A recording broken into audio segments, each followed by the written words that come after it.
Hey, what's up, guys? Chasta and Baby Huey here with yesterday's news today. It's our weekly video. And the rock and roll red carpet. I was going to say, we're field reporting now. But it's our weekly video recapping all the major rock and entertainment news from this past weekend. And Chasta, we talked about it at the end of last week. Yeah. The unfortunate passing of Chester Bennington from Linkin Park and Stone Temple Pilots fame.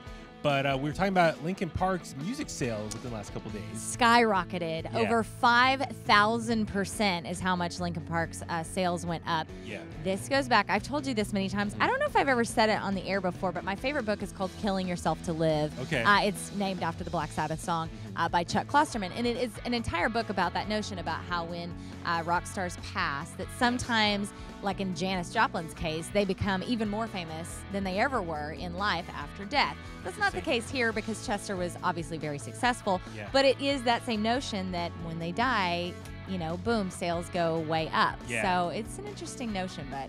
And it's also being predicted that their albums will enter the top 200 once again in the coming weeks. I'm the sure. next chart release date info when that comes out. Yeah. So it's as expected when a celebrity, a rock star that we all love, passes away, especially way too young. Yeah. Everyone mourns, I think, by listening to the music or picking up the music that they may or may not have in their collection. Reminiscing, or reflecting. Or Exactly. We were talking about that for people who don't have Linkin Park in their collection and maybe want to buy it now. Some may feel like that's kind of weird, like, oh, well, I didn't have him before, but now that he died, I'm going to go get it. Well, think about it like this. Yeah. Linkin Park is not going on tour now. They had to cancel their tour because of Chester's passing.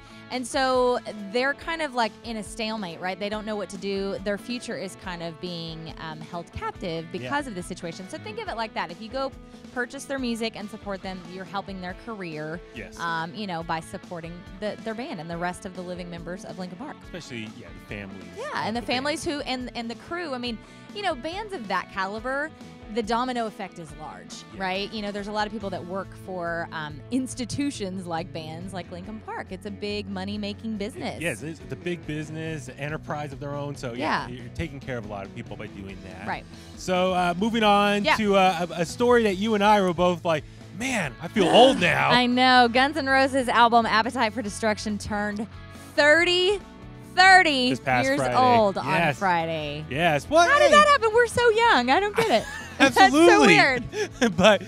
But just shows, first off, it's a reminder that it's definitely one of the greatest debut albums of all time by any band. Oh, yeah, absolutely. And I think with the success, I'm sure they were celebrating, 30 years, but also, with that being said, they added a bunch of tour dates. Yeah, they did. They added, actually, I believe, 10 or 11 dates, and some of them are within driving distance of us. I mean, we already have our date, of course, in November here, but also in November, they're going to be in Sac, so just up the road. We can go to Sacramento and see them. Okay. Oh, it's 3 days before. Golden One Arena, exactly. Then after our show, we could go down to San Diego. They're going to be at Valley View Casino Resort Casino Center, November 28th.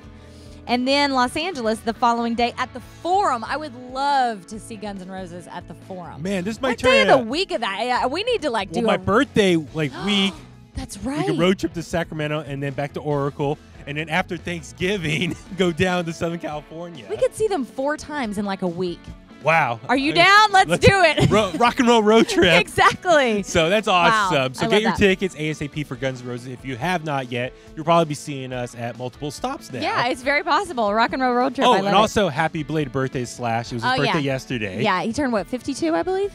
I think so. 52. Wow. Again, you guys keep getting older and we don't. It's really, it's impressive. Yes. And speaking of after 37 years, that's been a minute, Foreigner got back together for a brief moment in time. Yeah, so back in, so the other day, Lou Gramm, Al Greenwood, and Ian McDonald, that's 3 of the original members of Foreigner, Right. joined Mick Jones on stage and the current lineup of Foreigner during their encore on the East Coast this show. And keep in mind, so a couple months ago, they announced before they went on tour that Lou Gramm was going to come out at some point during this tour. They announced what day it was going to be a surprise. So it happened this past weekend, and fans loved it. It was awesome seeing Lou Gramm on stage singing all those old Foreigner songs. Absolutely. I think they did like 3 or 4 songs together, including Hot Blooded. So, I mean, that's a cool moment to be able to see. Will it happen again?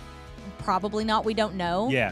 If Foreigner wants to come out at Bone Bash and do that, we're down. Yeah, I think that'd be great for the Boneheads. Yeah. But as far as we know, the Bone Bash stop on this tour is just going to be the current lineup for Foreigner. Right. Let's not get people confused. Yeah, exactly. But if Lou Gramm does decide, I think it'd be awesome. Cherry on top, icing on the cake. We would be stoked. Lou Gramm, come out to the West Coast. Yeah. Come take care of our Boneheads. That'd be awesome. Yeah, absolutely. So once again, busy weekend. Yeah. Chasta, where can people find you online? Yep, Instagram is Chasta Lynn, Twitter is Chasta, and Facebook is Chasta Radio. I'm Baby Huey. Follow me on Facebook at Baby Huey Official, Twitter and Instagram at Baby Huey 83.